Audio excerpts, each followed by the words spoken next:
Մեր ձևով շարժման շաբաթօրվա հանրահավաքը որոշ տեղեկություններով հիստերիայի մեջ է գցել իշխանությանը։ Հանրահավաքից հաշված ժամեր առաջ Խաչատուր Սուքիասյանի լցակայաններում անվճար բենզին բաժանելու ակցիան բավականին խոչընդոտել էր մասնակցությանը, բայց երբ հաշվարկը ցույց էր տվել մի քանի տասնյակ հազար մարդու մասնակցություն, գործի էին անցել։ Գիտեինք, որ պատրաստվում են ֆեյք ձայնագրություններ դաշտ նետել, իբր քաղաքացիներին փողով են միտինգ բերել։ Եվ իրոք հաջորդ օրը տարածեցին, որին մեր ձևով շարժումից արձագանքեցին, որ իրենք որևէ կապ չունեն ձայնագրության մասնակից անձանց հետ։ Ամենայն հավանականությամբ ձայնագրությունը բեմադրված է վատ բեմադրիչի կողմից, որը նաև վատ կառավարիչ է։ Իշխանությունների մեր ձևով շարժման նկատմամբ սևեռումն արտահայտվեց նաև երեկ Վարդան Ղուկասյանի ձերբակալությունից հետո, երբ շարժման անունից աջակցություն հայտնեցին Գյումրու քաղաքապետին, ԿՊԱ-ականները մոռանալով Ղուկասյանին լծվեցին մեր ձևով շարժումը քլնգելու գործին։ Իդեպ ասում են Փաշինյանը նեղ կրոգում շարունակում է քննարկել արտահայտ ընտրությունների գնալու հարցը, որի գլխավոր պատճառը եւս շարժումն է։ Մտածում են ինչքան շուտ գնան ընտրության, այնքան Կարապետյանները չեն հասցնի պատրաստվել եւ իրենց շանսերը կաճեն։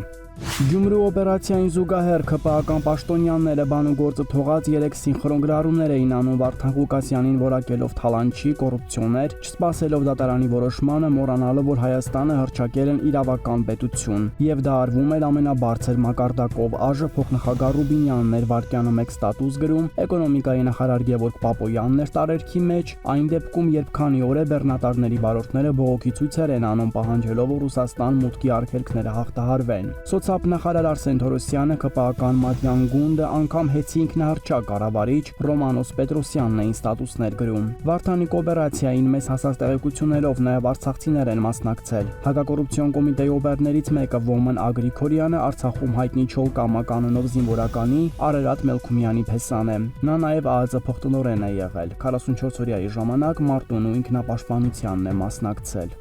Իշխանությունն առաջնորդվում է Խրախճանք Ժանտախտի ժամանակ սկզբունքով։ Շաբաթ օրը Սյունիքի մարզի տեղ սահմանամերձ գյուղի Ուրցասար բարձունքում տեղադրվել է Հայաստանի Հանրապետությունում ամենաբարձր դրոշը, որի համար ըստ համայնքապետարանի աղբյուրի 14 միլիոն դրամ է հատկացվել հարակից տարածքը կարգի բերելու, հողաթուն փարթեցնելու եւ նմանատիպ այլ աշխատանքների համար։ Ուրցասարը տեղակայված է տեղ եւ Քարաշեն բնակավայրերի միջև։ Միջոցառմանը ներկայ են եղել իշխանական падգամավորներ Սյունիքի մարզպետ Ռոբերտ Ղուկասյանը, նախարարի խորհրդական Մելիքսետ Պողոսյանը, որը տեղի համայնքապետ Դավիթ Ղուլունցի մորեղբայրն է, հատուկ բանակային կորպուսի հրամանատար Արմեն Գյոզալյանը եւ մի շարք պաշտոնատար անձինք։ Սա այն համայնքն է, որը պատերազմից հետո թշնամու հարձակումների հետևանքով ավելի քան 100 հեկտար հող է կորցրել Կորնիձոր, Խնածախ, Խոզնավար համայնքների շրջանում։ Մինչև վերջերս ամենօրյա ռեժիմով այստեղ կրակոցներ էին հնչում։ Մեզ չհաջողվեց համայնքի ղեկավարի հետ կապ հաստատել, մեզ ասացին նաեւ, որ Ղուլունցի նկատմամբ ապօրինի հանք օգտագործման կասկածանքով վարույթ է հարուցվել, որին կանդրադառնանք առաջիկայում։